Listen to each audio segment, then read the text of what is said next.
Anytime she's ready, you gotta speak. When she's ready, so what if she's not ready? Well, I'm not. See? She's not ready, Tony. What are you going to do about that? All right. So I'm talking to Robert, and I'm getting ready for the big final question, and they're telling me to wrap it up. And the second I started, they went, "You're done." And so I didn't get to ask it. And I thought, well, maybe I should start with this question with you, since it's so important. But it's the big breakup scene in the beginning of the movie, the pivotal emotional scene in the movie. Did you guys rehearse that or try it different ways? Because that's kind of like the focal point of the whole movie. Yeah.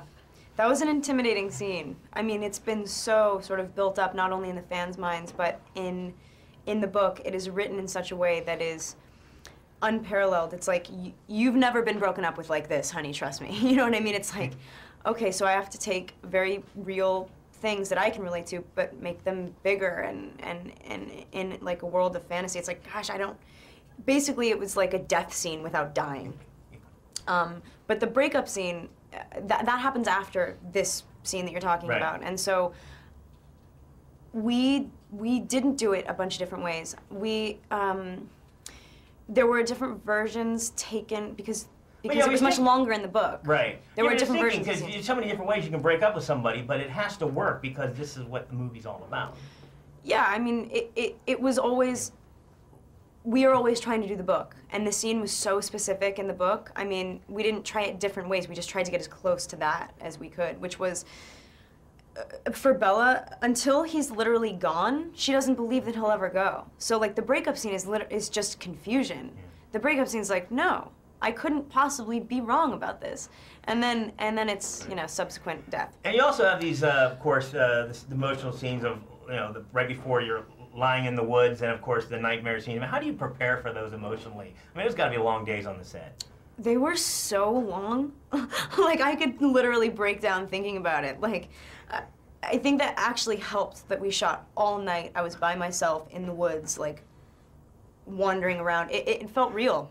I don't know, I'm not a big prep. I think you can conceptualize everything, you know, like, to such a ridiculous degree, but when you walk on set and you have to live it, you can't actually be thinking about all of these, like, metaphorical ideas behind why the story makes sense to you in your life and whatever. It's about, like, breathing it. And the only reason I was able to do that on this as comfortably as I feel I did was because of Chris, because he made me feel really safe. I'm focusing on the word comfortable there, because there's a scene when you're standing out in the woods and they have the rain coming down on you, and it's quite a long scene. Yeah. And I'm also thinking that had to have been a miserable day, too, on the set. I had to take my contacts out because they were, like, flapping, and they digitally made my eyes brown. Yeah. The things you go through for the movie, for the fans.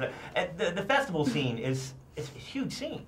When I'm looking at it, I was trying to figure out what was real and what wasn't real because it was so vast. And I understand, though, that they had a lot of fans in the cloaks out there and so forth like that. How was that experience? Because talk about being in the core of, you know, of your protective environment. Yeah, it was a different. It wasn't like they were infiltrating. Everybody's like, gosh, you had fans on the set. It's like, yeah, but I mean, it was all, when we did close-ups, the strangest thing happened. Like, they didn't go back to extras holding. Obviously, they 2,000 people in red cloaks sat quietly on the stairs of this beautiful, massive square and watched, like, the scene where I'm running and I finally, like, make impact and I push him out of the light.